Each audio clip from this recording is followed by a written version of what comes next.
প্রভু যীশু খ্রিস্টের বিজয় নামে আপনাদের প্রত্যেককে জানাই অনেক অনেক শুভেচ্ছা। আশা করি সকলে ভালো আছেন। আসুন আজকে আমরা ঈশ্বরের বাক্য থেকে দেখব ঈশ্বরের ক্রোধ হতে রক্ষার উপায়। আমরা আজকে দেখব সফনীয় ভাববাদীর পুস্তক তার 2 অধ্যায় 3 পদ। সফনীয় ভাববাদীর পুস্তক তার 2 অধ্যায় 3 পদ। সেখানে লেখা আছে, হে দেশস্থ সমস্ত নম্র লোক, তাহার শাসন পালন করিয়াছ যে তোমরা সদাপ্রভুর অন্বেষণ করো, ধর্মের অনুশীলন করো, নম্রতার অনুশীলন করো। হয়তো সদাপ্রভুর ক্রোধের দিনে তোমরা গুপ্ত স্থানে রক্ষা পাইবে। হয়তো সদাপ্রভুর ক্রোধের দিনে তোমরা গুপ্ত স্থানে রক্ষা পাইবে। কি রকম হবে সেই ক্রোধের দিন, সে বিষয়ে সফনীয় ভাববাদী কিছুটা ইঙ্গিত করেছেন প্রথমেই। আসুন সেই বিষয়ে একটু দেখে নেব কীরকম হবে সদাপ্রভুর এই ভয়ানক ক্রোধের দিন। সফনীয় ভাববাদীর পুস্তক তার 1 অধ্যায় 2, 3, 10, 11, 14, 15 এবং 18 পদ আমি আপনাদের সামনে পড়ছি, যার মধ্যে থেকে আমরা বুঝতে পারবো সেই সদাপ্রভুর ভয়ানক ক্রোধের দিন কত ভয়ঙ্কর হবে। লেখা আছে সফনীয় ভাববাদীর পুস্তক তার 1 অধ্যায় 2 পদ, প্রভু বলছেন, আমি পৃথিবীর ওপর সব কিছু ধ্বংস করব। পিতা ঈশ্বর কি বলছেন? আমি পৃথিবীর ওপর সব কিছু ধ্বংস করব। 3 পদে লেখা আছে, আমি সব মানুষ এবং পশুদের ধ্বংস করব। সব মানুষ এবং পশুদের ধ্বংস করব। শুধু তাই নয়, লেখা আছে আকাশের পাখি এবং সমুদ্রের মাছকেও আমি ধ্বংস করব। আমি দুষ্ট লোক এবং যে সমস্ত জিনিস তাদের পাপ কাজে প্ররোচিত করে, আমি দুষ্ট লোক এবং যে সমস্ত জিনিস তাদের পাপ কাজে প্ররোচিত করে তা ধ্বংস করে দেব। আমি পৃথিবী থেকে সমস্ত মনুষ্য জাতিকে সরিয়ে দেব। প্রভু এই কথাগুলি বলেন। কত ভয়ানক বিষয়। 10 পদে প্রভু আরও বলছেন, সেই সময় জনসাধারণ সাহায্যের জন্য জেরুসালেমের মৎস্যদ্বারের সামনে এসে ডাকবে। শহরের অন্যান্য জায়গার লোকেরা কাঁদবে এবং পাহাড়ের চারিদিকে যেসব জিনিস ধ্বংস করা হচ্ছে তাদের বিশাল আওয়াজ জনসাধারণ শুনতে পাবে। কত ভয়ানক বিষয় যে সেই ধ্বংসের আওয়াজ লোকে শুনতে পাবে। এবং 11 পদে লেখা আছে, জনসাধারণ, তোমরা যারা শহরের নিম্নাঞ্চলে থাকো তোমরা কাঁদবে। কেন? কারণ সব ব্যবসায়ী এবং ধনী বণিকরা ধ্বংস হবে। 14 পদে লেখা আছে, বিচার করার জন্য প্রভুর বিশেষ দিন শীঘ্রই আসছে। কবে আসছে? কাল না পরশু না, শীঘ্রই আসছে। সেই দিনটি কাছে এসে পড়েছে। তারপরে লেখা আছে সেই দিনটি কাছে এসে পড়েছে। প্রথমে লেখা আছে বিচার করার জন্য প্রভুর বিশেষ দিন শীঘ্রই আসছে, সেই দিনটি কাছে এসে পড়েছে এবং তাড়াতাড়ি আসছে। অর্থাৎ সেই দিন যে কত সন্নিকট, সেই গুরুত্বকে বোঝানোর জন্য প্রথমে লেখা আছে শীঘ্রই আসছে, তারপরে লেখা আছে সেই দিনটি কাছে এসে পড়েছে, আবার তারপরে লেখা আছে তাড়াতাড়ি আসছে। প্রভুর বিচার করার বিশেষ দিন লোকে খুবই বিষাদময় শব্দ শুনতে পাবে। লোকে কি শুনতে পাবে? খুবই বিষাদময় শব্দ শুনতে পাবে। এমনকি শক্তিশালী সৈন্যরাও বিলাপ করবে। সেই মুহূর্তে ঈশ্বর তার ক্রোধ প্রকাশ করবেন। সময়টা হবে ভয়ঙ্কর সংকটের এবং ধ্বংসের। সময়টা হবে অন্ধকারের সময়, কালো মেঘাচ্ছন্ন এবং ঝড়ের দিন। 18 পদ, সোনা এবং রূপো তাদের সাহায্যে আসবে না। সোনা এবং রূপো তাদের সাহায্যে আসবে না। অর্থাৎ আপনার কাছে যতই ধন সম্পত্তি থাকুক না কেন, সেই ক্রোধের দিনে সেই ধন সম্পত্তি আপনাকে রক্ষা করতে পারবে না। লেখা আছে সেই সময় প্রভু তার ক্রোধ প্রকাশ করবেন এবং পুরো পৃথিবী ধ্বংস করে দেবেন। পৃথিবীর সবাইকে সম্পূর্ণরূপে প্রভু ধ্বংস করবেন। কত ভয়ানক বিষয় একবার চিন্তা করে দেখুন। এ তো গেল সফনীয় ভাববাদী লিখেছেন। আর যদি আমরা প্রভু যীশু খ্রিস্টের প্রকাশিত বাক্য দেখি, সেখানেও আরো ভয়ানকভাবে সেই বিপত্তির কথা লেখা আছে পার্ট বাই পার্ট। প্রথমে 7টা বিপত্তি, আবার 7টা বিপত্তি, আবার 7টা বিপত্তি। টোটাল 21টা বিপত্তির মধ্যে থেকে ঈশ্বরের ভয়ানক ক্রোধের বিষয় আমরা প্রকাশিত বাক্য 6 অধ্যায় থেকে 11 অধ্যায়ের মধ্যে লক্ষ্য করি। 6 থেকে 11 অধ্যায়ের মধ্যে 14টি বিপত্তির বিষয় লেখা আছে। কেননা তাহাদের ক্রোধের মহাদিন আসিয়া পড়িল, আর কে দাঁড়াইতে পারে? লেখা আছে, কেননা তাহাদের ক্রোধের মহাদিন আসিয়া পড়িল, আর কে দাঁড়াইতে পারে? তাহলে চিন্তা করে দেখুন কত ভয়ানক হবে সেই দিন। এছাড়াও পিতা ঈশ্বরের ক্রোধের সপ্তপাটির ভয়ানক ক্রোধের বিষয়েও আমরা দেখতে পাই প্রকাশিত বাক্যের 16 অধ্যায়ে। 14টি বিপত্তির বিষয়ে লেখা আছে প্রকাশিত বাক্যর 6 অধ্যায় থেকে 11 অধ্যায়ের মধ্যে, এবং শেষ যে ঈশ্বরের ভয়ানক ক্রোধের সপ্তবাটির ভয়ানক বিষয় সেটা লেখা আছে প্রকাশিত বাক্যর 16 অধ্যায়, যা পড়লে আমাদের রক্ত ঠান্ডা হয়ে যায়। এবং এই ক্রোধের দিনের বিষয়ে প্রভু যীশু খ্রিস্ট কি বলেছেন একটু দেখুন, যে বিষয়ে লেখা আছে মতি লিখিত সুসমাচার তার 24 অধ্যায় 21 এবং 22 পদে প্রভু যীশু কি বলেছেন? কেননা তৎকালে, অর্থাৎ সেই মহাক্রোধের সময়, সেই ঈশ্বরের ভয়ানক ক্রোধের দিনে কি হবে? প্রভু যীশু খ্রিস্ট বলছেন, কেননা তৎকালে এইরূপ মহাক্লেশ উপস্থিত হবে, এত ভয়ঙ্কর দিন আসবে যেরূপ জগতের আরম্ভ অবধি এই পর্যন্ত কখনো হয় নাই, কখনো হইবেও না। একবার চিন্তা করে দেখুন প্রভু যীশু খ্রিস্ট কি বলছেন, কেননা তৎকালে এইরূপ মহাক্লেশ উপস্থিত হইবে যেরূপ জগতের আরম্ভ অবধি এই পর্যন্ত কখনো হয় নাই আর কখনো হইবেও না। আর সেই দিনের সংখ্যা যদি কমাইয়া দেওয়া না যাইতো তবে কোনো প্রাণী রক্ষা পাইত না, কিন্তু মনোনীতদের জন্য সেই দিনের সংখ্যা কমাইয়া দেওয়া যাইবে। কত ভয়ঙ্কর সেই ক্রোধের দিন, এবং সেই ক্রোধের ভয়ানক দিন থেকে রক্ষা পাওয়ার বিষয়ে স্বপনীয় ভাববাদী কি বলছেন? সদাপ্রভুর মহাদিন নিকটবর্তী, তাহার নিকটবর্তী অতি শীঘ্রই আসিতেছে। তাহলে আজ আমরা যে সময় বাস করছি তা কত সন্নিকট সেই দিনে, তা একটু চিন্তা করে দেখুন।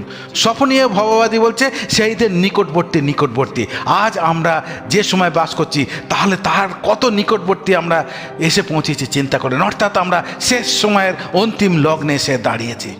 আজ আমরা এই শেষ সময়ের একদম অন্তিম লগ্নে এসে দাঁড়িয়েছি, তাহলে আমাদের কত সাবধান হতে হবে একবার চিন্তা করে দেখুন। সুতরাং এই মুহূর্তে আপনি শান্তভাবে সেই ভয়ঙ্কর ক্রোধের দিনের বিষয় একটু কল্পনা করে দেখুন, আপনার মনের ভিতর কেমন এক ধ্বংসের ভয়ানক ছবি ভেসে উঠছে। আমি অনেককে বলতে শুনেছি প্রকাশিত বাক্য পড়তে ভয় লাগে। সদাপ্রভুর ক্রোধের দিনের বিষয় একটু চিন্তা করলেই ভয় কেঁপে ওঠে, প্রাণ রক্ত ঠান্ডা হয়ে যায়। প্রিয় ঈশ্বরের সন্তান, আজ আপনার জন্য একটি সুখবর আছে। স্বপনীয় ভাববাদীর পুস্তক 2 অধ্যায় 3 পদ লেখা আছে, হে দেশস্থ সমস্ত নম্র লোক, সবাই নাই, হে দেশস্থ সমস্ত নম্র লোক, তাহার শাসন পালন করিয়াছ যে তোমরা, অর্থাৎ যারা সদাপ্রভুর আইন মেনে চলছে, তার শাসন অনুযায়ী জীবনযাপন করছে, তাদের উদ্দেশ্যে একটি সুখবর। হে দেশস্থ সমস্ত নম্র লোক, তাহার শাসন পালন করিয়াছ যে তোমরা। তাদের জন্য কি বলা হচ্ছে? তোমরা সদাপ্রভুর অন্বেষণ করো, ধর্মের অনুশীলন করো, নম্রতার অনুশীলন করো। স্বপনীয় ভাববাদের 3টি বিষয় আমাদের দেখাচ্ছেন। তোমরা অর্থাৎ যারা প্রভুর পথে চলার সিদ্ধান্ত নিয়েছে, সেই প্রভু বাক্য অনুযায়ী জীবনযাপন করছেন, তাদের উদ্দেশ্যে বলছে তোমরা সদাপ্রভুর অন্বেষণ করো, ধর্মের অনুশীলন করো, নম্রতার অনুশীলন করো। হয়তো সদাপ্রভুর ক্রোধের দিনে তোমরা গুপ্ত স্থানে রক্ষা পাইবে। হালেলুয়া, প্রভুর গৌরব হোক। সেই ভয়ানক ক্রোধের দিন থেকে রক্ষা পাওয়ার জন্য স্বপনীয় ভাববাদী 3টি উপায় বলে দিয়েছেন। প্রথমত, তোমরা সদাপ্রভুর অন্বেষণ করো। দ্বিতীয়ত, ধর্মের অনুশীলন করো। এবং তৃতীয়ত, নম্রতার অনুশীলন করো। তাহলে হয়তো লেখা আছে, তাহলে হয়তো সদাপ্রভুর ক্রোধের দিনে আমরা গুপ্ত স্থানে রক্ষা পেতে পারি। আসুন আজ আমরা এই গুরুত্বপূর্ণ 3টি বিষয় নিয়ে ঈশ্বরের বাক্য থেকে নিজেদের বলবান করে গড়ে তোলার চেষ্টা করব, যেন আমরা সেই ক্রোধের দিনে, যেন আমরা সেই ভয়ঙ্কর ক্রোধের দিনে গুপ্ত স্থানে রক্ষা পেতে পারি। হালেলুয়া, পিতা ঈশ্বরের গৌরব হোক। আসুন আমরা প্রথম বিষয় দেখব। প্রথম বিষয় হলো, তোমরা সদাপ্রভুর অন্বেষণ করো। তোমরা সদাপ্রভুর অন্বেষণ করো। ঈশ্বরের বাক্য বারবার আমাদের অনুপ্রেরণা দেয় যে যেন আমরা সর্বদা আমরা সদাপ্রভুর অন্বেষণ করি। তাহলে শয়তান কখনোই আমাদের ভ্রান্ত করতে পারবে না। আমরা ভয়, একাকিত্ব, রাগ, শোক, দুঃখ, প্রত্যাখ্যান বা অন্য কোনো আবেগ বা পরিস্থিতির সম্মুখীন হতে পারি, যা আমাদের ঈশ্বরের পরিকল্পনা ও উদ্দেশ্য থেকে আমাদের কি করে দূরে সরিয়ে নিয়ে যেতে পারে। কিন্তু যখন আমরা প্রথমে ঈশ্বরকে খুঁজি, তখন আমরা আমাদের জন্য তার উদ্দেশ্যের দিকে মনোনিবেশ করি। ঈশ্বরের বাক্য আমাদের বলে যে আমরা যদি প্রথমে ঈশ্বরের রাজ্য খুঁজি, আমরা যদি প্রথমে ঈশ্বরের রাজ্য খুঁজি, তাহলে আমাদের প্রয়োজনীয় সমস্ত জিনিস, আমাদের যা কিছু এই বেঁচে থাকার জন্য যা কিছু প্রয়োজন, সেই সমস্ত জিনিস আমাদের সাথে আপনা আপ যোগ হবে। যখন আমরা ঈশ্বরকে জীবনে প্রথম স্থান দিই, তখন আমরা তাকে আমাদের ভালোর জন্য সমস্ত পরিস্থিতিতে এবং ঘটনার মধ্যে দিয়ে কাজ করতে দেখি। হালেলুয়া, প্রভুর গৌরব হোক। আসফ তার প্রশংসা গীতে কী লিখেছেন দেখুন, প্রথম বংশাবলী 16 অধ্যায় 11 পদ। প্রথম বংশাবলী 16 অধ্যায় 11 পদ। আসফ বলছেন, সদাপ্রভুর ও তাহার শক্তির অনুসন্ধান করো, সদাপ্রভুর ও তাহার শক্তির অনুসন্ধান করো, নিয়ত নিয়ত তাহার শ্রীমুখের অন্বেষণ করো। অর্থাৎ শুধুমাত্র কিছু নির্দিষ্ট সময়ের কথা এখানে বলা হয়নি যে এই সময় এই সময় এই সময়, বলা হয়েছে কি সর্বদা নিয়ত তাহার শ্রীমুখের অন্বেষণ করো, কারণ তিনি পৃথিবীর বিচার করতে আসছেন। সদাপ্রভু রাজা সলোমনের কাছে প্রতিজ্ঞা করে বলেছেন, যে বিষয়ে লেখা আছে দ্বিতীয় বংশাবলী 7 অধ্যায় 14 পদ। সেখানে লেখা আছে, আমার প্রজারা যাহাদের উপরে আমার নাম কৃতিত্ব হইয়াছে, তাহারা যদি নম্র হইয়া প্রার্থনা করে ও আমার মুখের অন্বেষণ করে, তাহারা যদি নম্র হইয়া প্রার্থনা করে ও আমার মুখের অন্বেষণ করে এবং আপনাদের কুপথ হইতে ফিরে, তবে আমি স্বর্গ হইতে তাহা শুনিব, তাহাদের পাপ ক্ষমা করিব ও তাহাদের দেশ আরোগ্য করিব। হালেলুয়া। আজ আপনি ঈশ্বরের সন্তান বলে পরিচিত লাভ করে যদি বিপথে গিয়ে থাকেন, তাহলে এখনও আপনার কাছে সময় আছে। নম্র হয়ে অনুতাপ সহকারে প্রার্থনা করুন এবং সদাপ্রভুর এবং শুধুমাত্র সদাপ্রভুর মুখের অন্বেষণ করুন। আমাদের পিতা ঈশ্বর অপেক্ষায় আছেন, কারণ তিনি চান না যে তার একটিও সন্তান তার ভয়ঙ্কর ক্রোধের শিকার হোক। তাই তো তিনি এখনো পর্যন্ত অপেক্ষা করে আছেন। সদাপ্রভু জিরোমীয় ভাববাদীর কাছে ব্যক্ত করেছেন, যে বিষয়ে লেখা আছে জিরোমীয় ভাববাদীর পুস্তক 29 অধ্যায় 13 পদ। 29 অধ্যায় 13 পদ। সেখানে লেখা আছে, আর তোমরা আমার অন্বেষণ করিয়া আমাকে পাইবে, কারণ তোমরা সর্বান্তঃকরণে আমার অন্বেষণ করিবে। অর্থাৎ আমরা যদি সর্বান্তঃকরণে তাকে অন্বেষণ করি, পিতা ঈশ্বরকে অন্বেষণ করি, তাহলে আমরা পাইব। এই বিষয়ে গ্যারান্টি দিচ্ছেন সদাপ্রভু নিজেই। তাই তো তিনি বলেছেন, আর তোমরা আমার অন্বেষণ করিয়া আমাকে পাইবে, কারণ তোমরা সর্বান্তঃকরণে আমার অন্বেষণ করিবে। এখানে জিরোমীয় ভাববাদী খুব পরিষ্কারভাবে উল্লেখ করে দিয়েছেন কিভাবে অন্বেষণ করলে সদাপ্রভুকে পাওয়া যাবে। সুতরাং আপনি যদি সর্বান্তঃকরণে সদাপ্রভুর অন্বেষণ করেন ও তার কাছে প্রার্থনা করেন, তাহলে আপনি তাকে নিকটে পাবেন। কারণ সদাপ্রভু বলেছেন হিতোপদেশ 8 অধ্যায় 17 পদে যে বিষয় লিপিবদ্ধ আছে, কি বলছেন, যারা আমাকে ভালোবাসে, সদাপ্রভু বলছেন যারা আমাকে ভালোবাসে আমি তাদের ভালোবাসি, এবং যারা আমাকে খোঁজে তারা আমাকে খুঁজে পায়। হালেলুয়া, প্রভুর গৌরব হোক। রাজা দাউদ তার গীতে কত সুন্দরভাবে বলেছেন, সদাপ্রভু ও তার শক্তির দিকে তাকাও, সর্বদা তার মুখ সন্ধান করো। রাজা দাউদও কোনো সময় নির্দিষ্ট করে দেননি যে অমুক অমুক অমুক সময়, বলেছেন সর্বদা তার মুখ সন্ধান করুন। হালেলুয়া, প্রভুর গৌরব হোক। তিনি বলেছেন সর্বদা তার মুখ সন্ধান করুন। সাধু পৌল আমাদের নির্দেশ দিয়েছেন যে পবিত্র আত্মা দ্বারা চালিত হয়ে মনে প্রাণে সব সময় প্রার্থনা করো। কি বলছেন?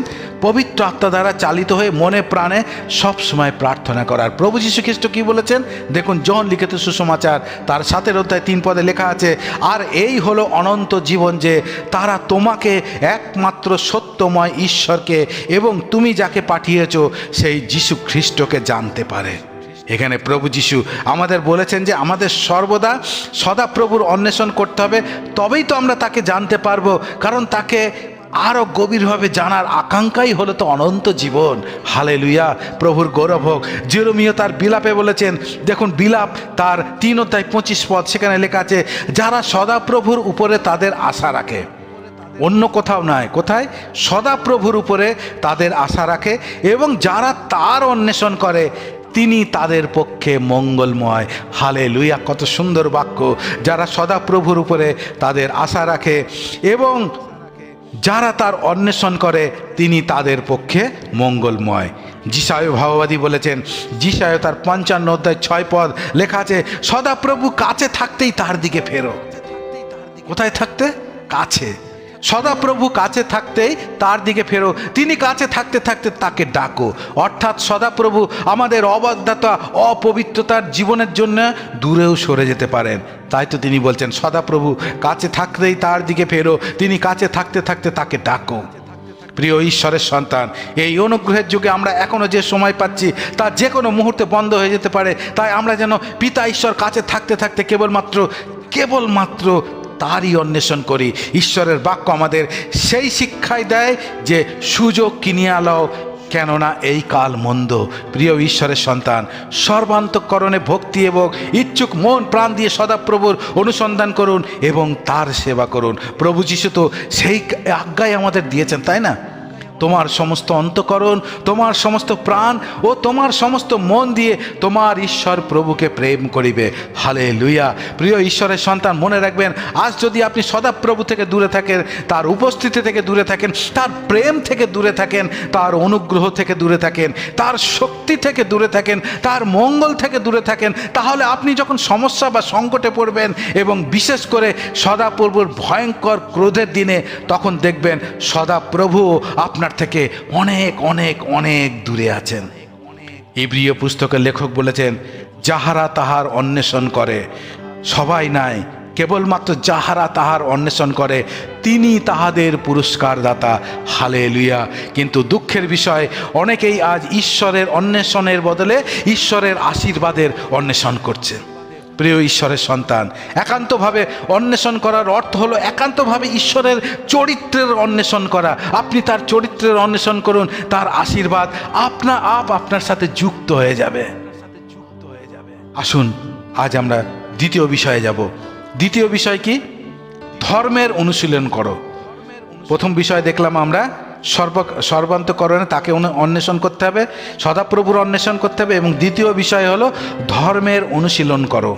ঈশ্বরের বাক্য বলে যে হিতোপদেশ 15 অধ্যায় 9 পদ লেখা আছে, সদাপ্রভু দুষ্টদের পথ ঘৃণা করেন।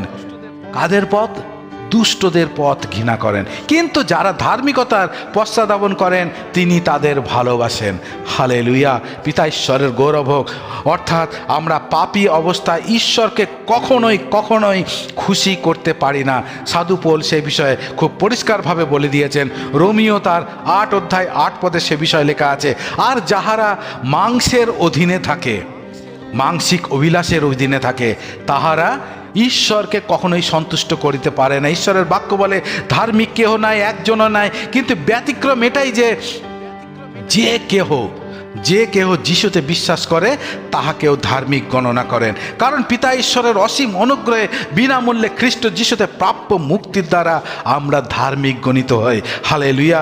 সাধু পৌল পবিত্র আত্মার অনুপ্রেরণায় আমাদের জানিয়েছেন, রোমিও 10 অধ্যায় 9 এবং 10 পদে লেখা আছে, কারণ তুমি যদি মুখে যিশুকে প্রভু বলিয়া স্বীকার করো এবং হৃদয়ে বিশ্বাস করো যে ঈশ্বর তাকে মৃতগণের মধ্য হইতে উত্থাপন করিয়াছেন, তবে পরিত্রাণ পাইবে।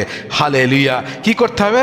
মুখে যিশুকে প্রভু বলে স্বীকার করতে হবে, হৃদয়ে বিশ্বাস করতে হবে যে ঈশ্বর তাকে মৃতগণের মধ্য হইতে উত্থাপন করিয়াছেন, তাহলেই পরিত্রাণ পাইবেন। হালেলুয়া! 10 পদে লেখা আছে, কারণ লোকে হৃদয়ে বিশ্বাস করে ধার্মিকতার জন্য এবং মুখে স্বীকার করে পরিত্রাণের জন্য। প্রিয় ঈশ্বরের সন্তান, আপনি হয়তো এখন ভাববেন, আমি তো বিশ্বাস করি এবং যিশু খ্রিস্টকে প্রভু বলে স্বীকার করি, সুতরাং আমি ধার্মিক বলে গণ্য হতে পারি। কিন্তু যাকব তার পত্রে খুব পরিষ্কারভাবে লিখেছেন।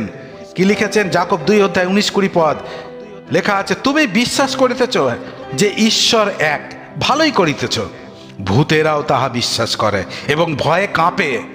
ভূতেরা শুধু বিশ্বাস করে না, ভয়ে কাঁপে। কিন্তু হে অসার মনুষ্য, 20 পদে লেখা আছে, কিন্তু হে অসার মনুষ্য, তুমি কি জানিতে চাও যে কর্মবিহীন বিশ্বাস কোনো কাজের নয়? কর্মবিহীন বিশ্বাস কোনো কাজের নয়। সুতরাং আজ নিজেকে মূল্যায়ন করে দেখুন, আপনার বিশ্বাস কি প্রকার? আপনি কি নামধারী খ্রিস্টান হয়ে জীবনযাপন করছেন? ভালো করে নিজেকে মূল্যায়ন করে দেখুন, আমি নামধারী খ্রিস্টান হয়ে জীবনযাপন করছি না তো? মনে রাখবেন, ধার্মিকতা হলো এমন একটি জীবনধারা যা আমাদেরকে একজন সত্য খ্রিস্টীয় বিশ্বাসী হিসাবে এই জগৎ থেকে আলাদা করে এবং এই জগৎ থেকে বিরোধিতা থাকে এই জগতের যে বিরোধী তাকে আমন্ত্রণ জানায়। মনে পড়ে প্রভু যীশু খ্রিস্ট তাহার পাহাড়ি উপদেশে কি বলেছিলেন? মতি লিখিত সুসমাচার 5 অধ্যায় 10 পদ লেখা আছে, ধন্য যাহারা ধার্মিকতার জন্য তাড়িত হইয়াছে, ধন্য যারা ধার্মিকতার জন্য তাড়িত হইয়াছে, কারণ স্বর্গরাজ্য তাহাদেরই। প্রকৃত ধার্মিকতা শুরু হয় হৃদয় থেকে, যা একজন ব্যক্তিকে সম্পূর্ণরূপে পরিবর্তন করতে সক্ষম হয়। সুতরাং আজ নিজেকে মূল্যায়ন করে দেখুন, আমি কপটতার জীবন, ভণ্ডতার জীবন যাপন করছি না তো? প্রভু যীশু বলেছেন, কেননা আমি তোমাদিগকে কহিতেছি, অধ্যাপক ও ফরিসীদের অপেক্ষা তোমাদের ধার্মিকতা যদি অধিক না হয়। মতি লিখিত সুসমাচার 5 অধ্যায় 20 পদ লেখা আছে, কেননা আমি তোমাদিগকে কহিতেছি, প্রভু যীশু খ্রিস্ট নিজে বলছেন, অধ্যাপক ও ফরিসীদের অপেক্ষা তোমাদের ধার্মিকতা যদি অধিক না হয়, তবে তোমরা কোনো মতে স্বর্গরাজ্যে প্রবেশ করিতে পারবে না। মতি লিখিত সুসমাচার 6 অধ্যায় 1 পদ, সাবধান, লোককে দেখাইবার জন্য তাহাদের সাক্ষাতে তোমাদের ধর্মকর্ম করিও না, করিলে তোমাদের স্বর্গস্থ পিতার নিকটে তোমাদের পুরস্কার নাই। যে কাজ করতো সেই সময় ফরিসী ও সদ্দুকিরা। তাই প্রভু যীশু বারবার বলছেন, তাদের ধার্মিকতা থেকে আমাদের ধার্মিকতাকে অধিক হতে হবে, কেননা তারা ভণ্ডতার মধ্যে জীবনযাপন করত। প্রভু যীশু সব থেকে ঘৃণা করেন ভণ্ড এবং কপটতা। প্রিয় ঈশ্বরের সন্তান, আমাদের নিজেদের মধ্যে ধার্মিকতা অর্জন করার কোনো ক্ষমতা নাই, কিন্তু আমরা খ্রিস্টের ধার্মিকতার অধিকারী, কারণ ঈশ্বরের বাক্য বলে, যে বিষয় লেখা আছে 2 করিন্থীয় 5 অধ্যায় 21 পদ, 2 করিন্থীয় 5 অধ্যায় 21 পদ, সেখানে লেখা আছে, যিনি পাপ জানেন নাই, অর্থাৎ প্রভু যীশু খ্রিস্ট, যিনি পাপ জানেন নাই, তাহাকে তিনি আমাদের পক্ষে পাপ স্বরূপ করলেন। আমাদের জঘন্য নোংরা পাপের জন্য প্রভু যীশু খ্রিস্টকে পাপ স্বরূপ হতে হয়েছে, যেন আমরা তাহাতে ঈশ্বরের ধার্মিকতা স্বরূপ হয়। আর এটাই হলো একটি আশ্চর্যজনক সত্য, আমরা ঈশ্বরের দৃষ্টিতে ধার্মিক হয়েছি, কারণ প্রভু যীশু ক্রুশের উপরে যা কিছু করেছেন তা আমাদের ধার্মিকতার জন্য করেছেন। প্রভু যীশু খ্রিস্ট ক্রুশের উপরে যা কিছু করেছেন তা আমাদের ধার্মিকতার জন্য। তাই আমরা এখন ঈশ্বরের সামনে দাঁড়াতে পারি। পিতা ঈশ্বরের মহিমা হোক, হালেলুয়া। প্রিয় ঈশ্বরের সন্তান, আজ নিজেকে মূল্যায়ন করে দেখুন, আমি কি সত্যি সেই ধার্মিকতার খোঁজ করছি, নাকি কপটতার জীবনযাপন করে ধর্ম পালনের চেষ্টায় মত্ত হয়ে জীবনযাপন করছি? প্রভু যীশু আমাদের বলেছেন, মতি লিখিত সুসমাচার 6 অধ্যায় 32 এবং 33 পদে সে বিষয়ে লেখা আছে, কি ভোজন করিব বা কি পান করিব বা কি পরিব, যেটা সারা জীবন আমরা করে থাকি, সেই বিষয়ে এখানে বলছেন, কি ভোজন করিব বা কি পান করিব বা কি পরিব, কেননা পরজাতীয়রাই এই সকল বিষয়ে চেষ্টা করিয়া থাকে। তোমাদের স্বর্গীয় পিতা তো জানেন এই সকল দ্রব্যে তোমাদের প্রয়োজন আছে, কিন্তু তোমরা প্রথমে তাহার রাজ্য ও তাহার ধার্মিকতার বিষয়ে চেষ্টা করো, তাহা হইলে ওই সকল দ্রব্যও তোমাদিগকে দেওয়া যাইবে। হালেলুয়া, পিতার গৌরব হোক। আমরা আমাদের জীবনে সারা জীবন ওই একটাই চিন্তা, কি খাবো, কি পরবো, কোথায় থাকবো, এবং এই বিষয়ে প্রভু যীশু খ্রিস্ট একদম চিন্তা করতে মানা করেছেন। বলেছেন পরজাতীয়রা এইসব বিষয়ে চেষ্টা করে, আমাদের কি বলেছেন, তোমরা প্রথমে তাহার রাজ্য ও ধার্মিকতার, ব্যাস এইটা করতে হবে। বাকি ওই সমস্ত যা কিছু জানেন, পিতা ঈশ্বর জানেন আমাদের লাগবে, সেগুলো বলছে সেগুলো তোমাদিগকে দেওয়া যাইবে। সত্যি কি আমার জীবনের প্রথম বিষয় তার রাজ্যের ধার্মিকতা, নাকি কি ভোজন করব, কি পান করব বা কি পড়ব? প্রিয় ঈশ্বরের সন্তান, ঈশ্বরের বাক্য বলছে, সদাপ্রভু ধার্মিক দিগকে ধরিয়া রাখেন, তাহারা বিপদকালে লজ্জিত হইবে না। হালেলুয়া। সদাপ্রভু ধার্মিক দিগকে ধরিয়া রাখেন, তাহারা বিপদকালে লজ্জিত হইবে না। সদাপ্রভু তাহাদের হস্ত ধরে রাখেন, তিনি সংকটকালে তাহাদের দুর্গ। সদাপ্রভু ধার্মিকদের পরিত্রাণ। হালেলুয়া। পিতা ঈশ্বরের গৌরব হোক। আসুন এবার আমরা তৃতীয় বিষয় দেখব, নম্রতার অনুশীলন করো। নম্রতার অনুশীলন করো। প্রথমে দেখলাম সদাপ্রভুর অন্বেষণ করো, তারপরে দেখলাম ধার্মিকতার অন্বেষণ, এবারে দেখব নম্রতার অনুশীলন করো। গীত সংহিতা 25 অধ্যায় 9 পদ লেখা আছে, যারা নম্র, সকলে নয়, যারা নম্র তাদের তিনি সঠিক পথে চালনা করেন। কে করেন? আমাদের স্বর্গীয় আব্বা পিতা। যারা নম্র তাদের তিনি সঠিক পথে চালনা করেন এবং তার পথ তাদের তিনি শিক্ষা দেন এবং তারপর তাদের তিনি শিক্ষা দেন। হালেলুয়া। সদাপ্রভু শুধুমাত্র নম্র ব্যক্তিদের পথ প্রদর্শন করেন। আমরা দেখি যে মসি যতদিন নম্র ছিলেন ততদিন পর্যন্ত সদাপ্রভু তার পরামর্শ দিতে কখনো পিছিয়ে যাননি, কিন্তু মসি যখন তার নম্র আত্মা হারিয়ে ফেললেন তখন সদাপ্রভু বললেন, তুমি কনানে যাচ্ছ না মসি, তুমি কনানে যাচ্ছ না, এবং কনানে যাওয়ার লোকেদের পরিচালনাও তুমি করতে পারবে না। প্রিয় ঈশ্বরের সন্তান, মনে রাখবেন, আমরা যদি নম্রতায় চলি এবং সকল নিন্দা, প্রত্যাখ্যান, অত্যাচার যা কিছুরই আমরা মুখোমুখি হই, সে সব যদি নম্রভাবে আমরা সহ্য করি, তাহলে পিতা ঈশ্বর আমাদের তার মন্ত্রণা দিতে থাকবেন যতক্ষণ না আমরা তার উপস্থিতিতে পৌঁছাই। আমরা কখনো হোঁচট খাবো না এবং পথও হারাবো না। হালেলুয়া। পিতার গৌরব হোক। ঈশ্বরের বাক্য আমাদের নির্দেশ দেয়, যে বিষয়ে লেখা আছে যাকব তার 4:10, প্রভুর সাক্ষাতে নত হও, তাহাতে তিনি তোমাদিগকে উন্নত করবেন। প্রভু কাদের উন্নত করবেন? কেবলমাত্র যারা তার সাক্ষাতে নত হয়। এই নম্রতার বিষয়ে প্রচুর বাক্য আমরা আমাদের বাইবেলে দেখতে পাই, কারণ আমাদের পিতা ঈশ্বর আমাদের মধ্যে নম্রতা দেখতে চান। আর আমাদের মাঝে সবথেকে বড় উদাহরণ প্রভু যীশু খ্রিস্টের 33.5 বছরের জীবন, আর আমরা তো তারই অনুসরণকারী, তাই না? সুতরাং সেই নম্রতা যদি আমাদের মধ্যে না থাকে, যার অনুসরণ আমরা করছি, তাহলে আমরা নামধারী খ্রিস্টান হয়ে খ্রিস্টের অনুসরণকারী হয়েছি যদি আমাদের মধ্যে নম্রতা না থাকে। প্রভু যীশু খ্রিস্ট তার পাহাড়ি উপদেশে বলেছেন, ধন্য যাহারা আত্মাতে দিনহীন। মতি লিখিত সুসমাচার 5:3 এবং 5, ধন্য যাহারা আত্মাতে দীনহীন, কারণ স্বর্গরাজ্য তাহাদেরই। হালেলুয়া। ধন্য যাহারা মৃদুশীল, কারণ তাহারা দেশের অধিকারী হইবে। ধন্য যাহারা মৃদুশীল, কারণ তাহারা দেশের অধিকারী হইবে।